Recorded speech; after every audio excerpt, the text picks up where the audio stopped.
Tariff, a word as beautiful as its history. The U.S. administration's recent imposition of new tariff rates on various countries has been trailed by various debates in both economic and political circles. Yet, an old video of former President Donald Trump has resurfaced, adding a linguistic dimension to the ongoing discourse. The clip, recorded during a conversation with Bloomberg editor-in-chief John Micklethwait in front of business executives, Trump says, "To me, the most beautiful word in the dictionary is tariff." What is this tariff? According to the Merriam-Webster dictionary, this presidential favorite first appeared in English in 1592.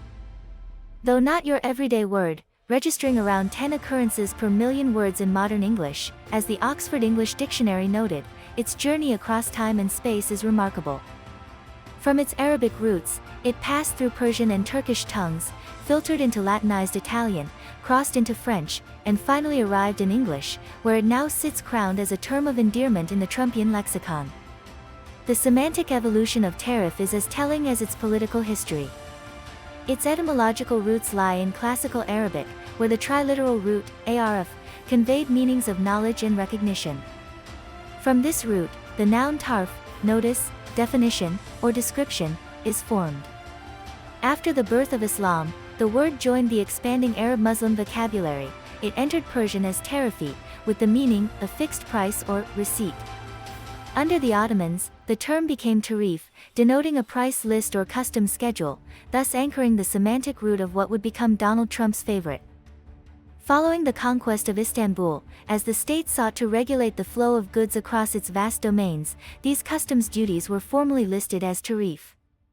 The term survives in modern Turkish as gumruk tarif setvali, referring to customs schedules, and colloquially, a tarif still means a chart showing prices.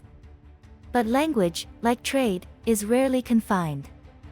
As European powers wrestled with the economic prowess of the Ottomans, the word seeped into their vocabularies, appearing in Middle Latin as tarif, likely in connection with trade registries, and later in Italian as tariffa, where it came to signify imposed prices and levies.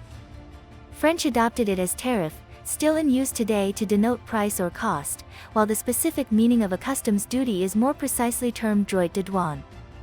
It was in 16th century English that the word arrived as tariff, and in that context, it took on a more focused economic sense, a duty imposed on imports and exports. Thus, the word tariff charts not merely a lexical journey but a narrative of commerce, governance, and the intricate exchanges between civilizations. It serves as a linguistic ledger of the world's long-standing trade relationships, revealing how Europe, in its formative economic years, engaged in an intellectual commerce with the East, importing not only spices and silks but regulatory thought and procedural formality. Indeed, the trade lexicon of modern European languages is punctuated with terms of Arabic origin, carrot from Qare with Macron, caravan from Karawan. Not to mention a whole vocabulary of goods, sugar, cotton, coffee, and a list that continues far beyond. The prominence of the Muslim world in early trade regulation is also embedded in one of the more romantic theories about the origin of the word tariff. Some trace it to the port of Tarifa in southern Spain, itself named after Tariff b. Malik, a military commander under the command of Tariq b. Ziyad. According to this account, the concept of levying duties on merchant vessels was institutionalized at this very entry point into Muslim al-Andalus. Whether myth or etymological fact, the tale shows that the Muslim world, long before modern globalization, set the terms, literally and economically, of trade. Tariffs and world politics. Be that as it may, beyond semantics and the interplay of civilizations, the concept of tariffs has also played a decisive role in the politics of resistance and self-determination. After colonizing North America, the British Crown did not intend an independent economy on the continent. Instead, the colonies were to remain economically tethered to the metropole, prohibited from imposing their own tariffs or crafting autonomous fiscal policies. It is no coincidence that shortly after the American Revolution, one of the first legislative acts under President George Washington was the Tariff Act of 1789, which set a uniform 5% duty on all imports.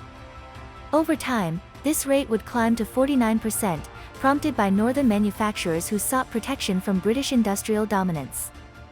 In this way, the tariff became more than a tax but a tool of economic liberation, shielding emerging industries from the shadows of empire. As we trace the word's journey through dictionaries and docs, from tariff to tariff, we uncover more than linguistic transformation. We witness a shift from trade to protectionism, from commerce to resistance.